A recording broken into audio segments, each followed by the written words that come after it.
ನೀವು ಸೋಲ್ತಿರೋ ನಾವು ಸೋಲ್ತೀವೋ, ನಾವು 130 ಬಂದು ನಿಮ್ಮ ಜಾಗದಾಗ ನಾವೇ ಬಂದ್ಕೊಂಡಿರ್ತೀವಿ. ಬಹಳ ಸಂತೋಷ, ಬಹಳ ಸಂತೋಷ. 2028ರಲ್ಲಿ ಯಾವ ಪಾರ್ಟಿಯವರು ಹೇಳಿ? 2028ರಲ್ಲಿ ನಮ್ಮ ಪಕ್ಷನೇ, ಕಾಂಗ್ರೆಸ್ ಪಕ್ಷನೇ ಮತ್ತೆ ಅಧಿಕಾರಕ್ಕೆ ಬರುತ್ತದೆ. 100ಕ್ಕೆ 100 ಸತ್ಯ. ನೀವು ಯಾವ ಕಾರಣಕ್ಕೂ ಬಿಜೆಪಿ ಆಗಲಿ JDS ಆಗಲಿ, ಯತ್ನಾಳ್ ಇಂಡಿಪೆಂಡೆಂಟ್ ಆಗಿದ್ದಾರೆ ಈಗ, expelled member of the BJP, erstwhile BJP, ಅವರು ಯಾವ ಕಾರಣಕ್ಕೂ ಅಧಿಕಾರಕ್ಕೆ ಬರಕ್ಕೆ ಸಾಧ್ಯ ಇಲ್ಲ. ನೀವೇನಾದ್ರು ಒಂದು ಹೊಸ ಪಾರ್ಟಿ ಮಾಡಿದ್ರೆ ಸಾಧ್ಯತೆ ಇದ್ರೂ ಇರ್ಬೋದು. ಮಾನ್ಯ ಅಧ್ಯಕ್ಷರೇ, ಈಗ ಕೋರಂ ಕಡಿಮೆ ಆದಾಗ JDS ಕೇಳಲ್ವಾ? ಕೇಳಿ ಸರ್. ಪ್ರಕಾಶ್ ಕೂತ್ಕೊಳ್ಳಿ. ಕೋರಂ ಏನಾದ್ರು ಕಡಿಮೆ ಆದ್ರೆ JDS ಮತ್ತೆ ಕೇಳಲ್ವಾ ತಾವು? ಯಾರು? ಇಲ್ಲ, ನಾವು ಮತ್ತೆ ನೀವು ಬಿಜೆಪಿ ನಾವು ಓದ್ ತಗೊಂಡಾಗ, ಶಾಸಕರಾಗಿ ಓದ್ ತಗೊಂಡಾಗ ಮೇಲೆ ನೀವೊಂಥರ ಅಸ್ಪೃಶ್ಯ ತರ ಆಗ್ಬಿಟ್ಟಿದ್ದೀರಿ. ಸಿದ್ಧಾಂತ ನಮ್ಮ ಹತ್ರ ಇದೆ, ಹೊಂದಾಣಿಕೆ ಇದೆ. ಯಾವ ಸಿದ್ಧಾಂತ ನಮ್ದಿದ್ದೇ ಇದೆ. ನಾನು ಪಕ್ಷ ಜನತಾ JDS ಪಕ್ಷ ಕಟ್ಟಿದವನು, ನಾನು ಚೇರ್ಮನ್ ಆದವನು, ನಾನೇ ಇಲ್ಲಿ ನೀವು ಆ ಪಕ್ಷ ಎಕ್ಸ್ಪೆಲ್ ಮಾಡಿದ್ರು ಅಂತ ಬಂದ್ಬಿಟ್ಟು ಇಲ್ಲಿ ಕಾಂಗ್ರೆಸ್ ಸೇರ್ಕೊಂಡಿದ್ದೀನಿ. ನೀವು ನೋಡಿ, ಯಾಕೆ ನಿಮ್ಗೆ ಹೇಳ್ತಾ ಇದ್ದೀನಿ ಅಂತಂದರೆ, ನಾನು ಅಧ್ಯಕ್ಷನಾಗಿರುವಾಗ 59 ಸ್ಥಾನ ಗೆಲ್ತು JDS. ಅದಾದಮೇಲೆ ಈಗ ಎಷ್ಟಿದ್ದೀರಿ? 18ಕ್ಕೆ ಬಂದಿದ್ದೀರಿ. ಮುಂದಿನ ಸಾರಿ 2-3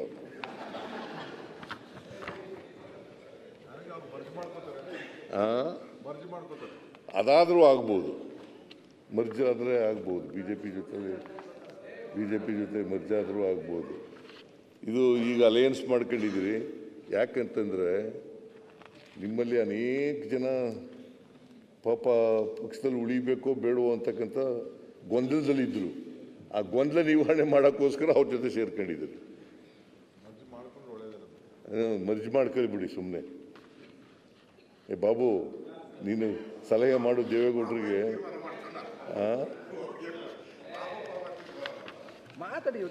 ಲೀಡರ್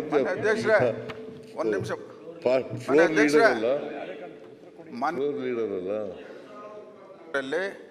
ಈ ರಾಜ್ಯದಲ್ಲಿ ಲೋಕಸಭಾ ಚುನಾವಣೆಯಲ್ಲಿ 143 ಕ್ಷೇತ್ರದಲ್ಲಿ NDA ಅಭ್ಯರ್ಥಿಗಳಿಗೆ ಮೆಜಾರಿಟಿ ಬಂದಿದೆ. ಈ ರಾಜ್ಯದಲ್ಲಿ 136 ಸೀಟು ಕಾಂಗ್ರೆಸ್ ಪಕ್ಷ ಬಂದಿರೋದು. ಆಯ್ತು, JDS ಬಗ್ಗೆ ಈಗ ಮಾನ್ಯ ಮುಖ್ಯಮಂತ್ರಿಗಳು ನೋಡಿ, JDS ಪಕ್ಷದಲ್ಲಿ ಬೆಳೆದಂತವ್ರು. ಹೌದು. ಈಗ ರಾಷ್ಟ್ರದ ರವಿಕುಮಾರ್ ಅವರೇ, ಬೇರೆ ರಾಜ್ಯಗಳಲ್ಲಿ ಹೋಗಿ ರವಿಕುಮಾರ್ ಪಕ್ಷ ಕಟ್ಟಿದ್ರೆ ಇಲ್ಲಿ ಎಲ್ಲ ರಾಜ್ಯಕ್ಕೆ ಪಕ್ಷನ ಕಡೆಗಣಿಸೋ ಮಾತುಗಳು ಮಾತಾಡ್ತು. ಚರ್ಚೆ ರಾಜಕೀಯ ಇಲ್ಲಿ ಚರ್ಚೆ ಬೇಡ. ಈಗ ಇದಕ್ಕೆ ಸಂಬಂಧ, ಅಭಿವೃದ್ಧಿ ಸಂಬಂಧ ಉತ್ತರ ಕೊಡ್ತಾ ಇದ್ದಾರೆ. ಆಯ್ತು, ಹೊರಗೆ ಭಾಷಣ ಮಾಡಿ, ಇಲ್ಲಿ ಅಲ್ಲ. ಆಯ್ತು, ಕೂತ್ಕೊಳ್ಳಿ. ಆಯ್ತು, ಕೂತ್ಕೊಳ್ಳಿ. ಈಗ ಉತ್ತರ ಕೊಡ್ಬೇಕು ಮುಖ್ಯಮಂತ್ರಿಗಳು. ಆಯ್ತು, ಕೂತ್ಕೊಳ್ಳಿ. ಈಗ ನೀವು ಫಸ್ಟ್ ಟೈಮ್ ಬಂದಿದ್ದೀರಿ, ಯಾಕೆ ಈ ರೀತಿ ಮಾಡ್ತೀವಿ? ಕೂತ್ಕೊಳ್ಳಿ. ಆಯ್ತು, ಗೊತ್ತಾಯ್ತು. ಈಗ ಆಯ್ತು, ಸರಿ. ರಾಜ್ಯಕ್ಕೆ ನೋವನ್ನೆಲ್ಲ ಸಹಿಸಿಕೊಳ್ಳೋ ಶಕ್ತಿ ಬೇಕು. ಕೂತ್ಕೊಳ್ಳಿ.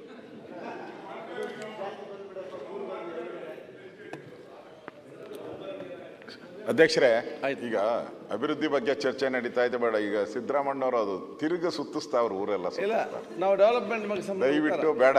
ಈಗ ಅಧಿಕಾರಕ್ಕೆ ಬರೋದು ಅವ್ರ ಕೈಯಲ್ಲೂ ಇಲ್ಲ, ನಮ್ಮ ಕೈಲೂ ಇಲ್ಲ, ಭಗವಂತನ ಕೈಯಲ್ಲಿ ಐತೆ. ಭಗವಂತ ಎಲ್ಲ ಜನಗಳ ಕೈನಲ್ಲಿ. ಆ ಭಗವಂತ ಈ ರಾಜ್ಯದ ಜನ, ಭಗವಂತ ಈ ರಾಜ್ಯದ ಜನತಾ ಜನಾರ್ದನ. ಇದೇ ಸಿದ್ದರಾಮಯ್ಯನವರು 2017 ಇರೋದು, ಮುಂದಿನ ಸರಿನೂ ಕಾಂಗ್ರೆಸ್ಸೇ ಬರೋದು, ಕಾಂಗ್ರೆಸ್ಸೇ ಅಂದ್ರು, ಬರಲೇ ಇಲ್ಲ.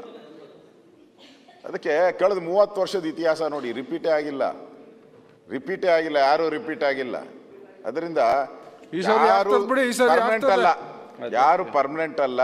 ಅವತ್ತಿನ ಸನ್ನಿವೇಶ, ಅವತ್ತಿನ ವಾತಾವರಣ, ಅವತ್ತಿನ ಜನಗಳ ಮೂಡು, ಅವತ್ತು ಜನಾರ್ದನ ಹೇಳಿದ್ರಲ್ಲ, MP ಎಲೆಕ್ಷನಲ್ಲೇ ಒಂಥರ ರಿಸಲ್ಟ್ ಬಂತು, MLA ಎಲೆಕ್ಷನಲ್ಲೇ ಒಂಥರ ರಿಸಲ್ಟ್ ಬಂತು. ಅದರಿಂದ ಅವತ್ತಿಗೆ ಕಾಯೋಣ, ಆ ಥರ ಬೇಡ. ಅಷ್ಟಲ್ಲೇನ ನಿಮ್ಮ ಭಯ ಇದ್ದರೆ, ಸರ್ಕಾರ ಬಿದ್ದೋತತೆ ಅಂತ ಭಯ ಇದ್ದರೆ ನಾವೇನಾನ ಮಾತಾಡೋಣ. ಅವರು 136 ಇದ್ದಾರೆ, ಅವ್ರಿಗೇನೋ ಭಯ ಇರ್ಬೇಕು, ಸರ್ಕಾರ ಬಿದ್ದೋಗ್ಬಿಡುತ್ತೆ, ಯಾರೋ ನಾವು ಬಿಜೆಪಿ ಬಂದ್ಬಿಡ್ತಾರೆ ಅಂತ ಏನೋ ಭಯ ಇದ್ರೆ. ಸದ್ಯಕ್ಕೆ ನಿಮಗೆ ಭಯ ಇದೆ. ಈಗ ಮುಖ್ಯಮಂತ್ರಿಗಳು ಹೇಳ್ಬೇಕು, ಈ ಪೂರ್ಣ 5 ವರ್ಷ ನೀವೇ ಮುಖ್ಯಮಂತ್ರಿ ಇರ್ತೀವಿ, ಅದನ್ನ ಹೇಳ್ಬೇಕು. ಕೂತ್ಕೊಳ್ಳಿ ಯತ್ನಾಳ್. ಈಗ ಮಾನ್ಯ ಸಭಾಧ್ಯಕ್ಷರೇ, ಅಶೋಕ್ ಅವರು ಒಂದು ಮಾತು ಹೇಳಿದ್ದಾರೆ, ನಮಗೆ ಭಯ ಇದೆ ಅಂತ. ನಮಗೆ ಯಾವ ಭಯ ಇರಲಿಲ್ಲ. 141 ಜನ ಸದಸ್ಯರು, 141. ನಿಮ್ಮಲ್ಲಿ 2 ಕಮ್ಮಿ ಆಯಿತು. ಈಗ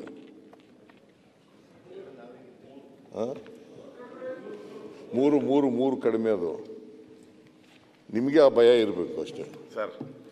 ತಿರ್ಗಿ ಯಾಕೆ ಅಲ್ಲಿ ನಿಮ್ಮಲ್ಲಿ 16 ಜನ ಕಡಿಮೆ ಆದ್ರು, ನಮ್ಮಲ್ಲಿ 3 ಜನ ಕಡಿಮೆ ಆದ್ರು, ನಿಮ್ಮಲ್ಲಿ 16 ಜನ ಕಡಿಮೆ ಆದ್ರಲ್ಲ ಸರ್. ನಾವು ಸರ್ಕಾರ ಮಾಡಿದಾಗ 16 ಜನ ಅಲ್ಲ, ಅದು ಬಿಟ್ಟು ನಮಗೆ ಗೆಲ್ಲೋ ಶಕ್ತಿ ಇಲ್ವಲ್ಲ. 16 ಜನ ಖರೀದಿ ಮಾಡಿ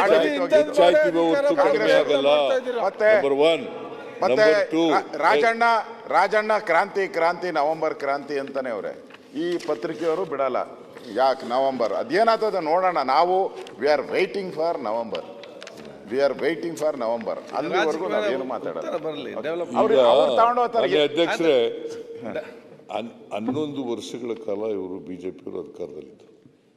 2006ರಿಂದ ಸಮ್ಮಿಶ್ರ ಸರ್ಕಾರ ಆಯಿತು, ಅದರಲ್ಲೂ ಪಾರ್ಟ್ನರ್ ಆಗಿದ್ರು. 20 ಮಂತ್ಸ್ ಅಂತ ಆಗಿತ್ತು. ಆಮೇಲೆ 2008ರಲ್ಲಿ ನಿಮಗೆ ಜನ ಆಶೀರ್ವಾದ ಮಾಡಲಿಲ್ಲ.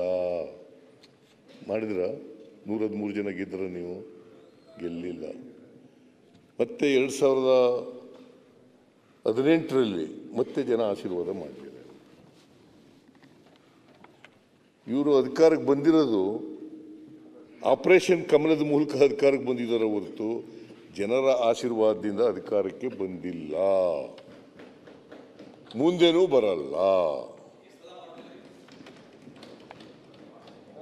ಬರಲ್ಲ. ನೀವು ಇಬ್ರು ಜೊತೆ ಸೇರ್ಕೊಂಡ್ರೂ ಬರಲ್ಲ. ಜನ ನಿಮ್ಮನ್ನ ಸಂಪೂರ್ಣವಾಗಿ ತಿರಸ್ಕಾರ ಮಾಡ್ತಾರೆ. ಮಾನ್ಯ ಸೀಟ್ ಲೀಡ್ ಬಂದಿದ್ದೀರಿ. ಇನ್ನೊಂದು 2 ವರ್ಷ ಆಗಿ ನಿಮ್ಮ ಸರ್ಕಾರ ಎಲ್ಲ ಅವ್ಯವಹಾರ ಎಲ್ಲ ಆದ್ಮೇಲೆ ನಾವು 175 ಸೀಟ್ ಗೆಲ್ತೀವಿ. ಬರ್ದ್ ಮಾಡ್ಕೊಳ್ರಿ ಹೇಳಿದೀನಿ. ನೆಕ್ಸ್ಟ್ 175 ಸೀಟು ಗೆದ್ದೇ ಗೆಲ್ತೀರಿ. ನಾವು ಬರ್ದ್ ಮಾಡ್ಕೊಳ್ರಿ. 5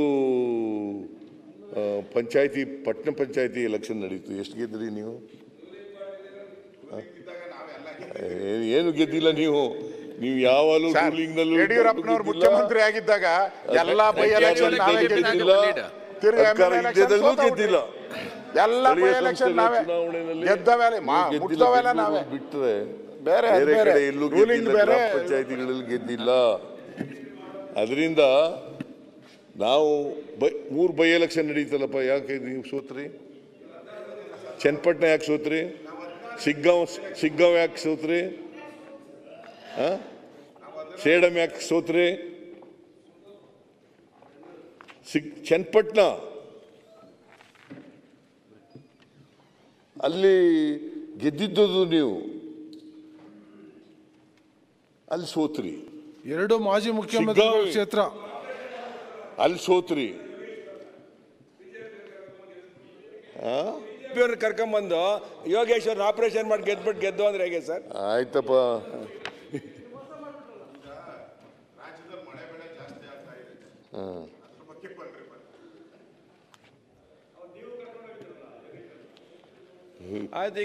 ಈಗ ಯೋಗೇಶ್ವರ ಎಲ್ಲಿದ್ರು ಮೊದಲು? ಮತ್ತೆ ಆಮೇಲೆ ನೀವು ಕರ್ಕೊಂಡಿಲ್ವಾ? ಇದು ರಾಜಕೀಯ ಸ್ಥಿತಾಂತರಗಳು ನಡೀತಲೇ ಇರ್ತವೆ. ನ್ಯೂಸ್ ಫಸ್ಟ್, ನಿರ್ಭೀತಿಯಿಂದ ನಿಮ್ಮ ಪರವಾಗಿ.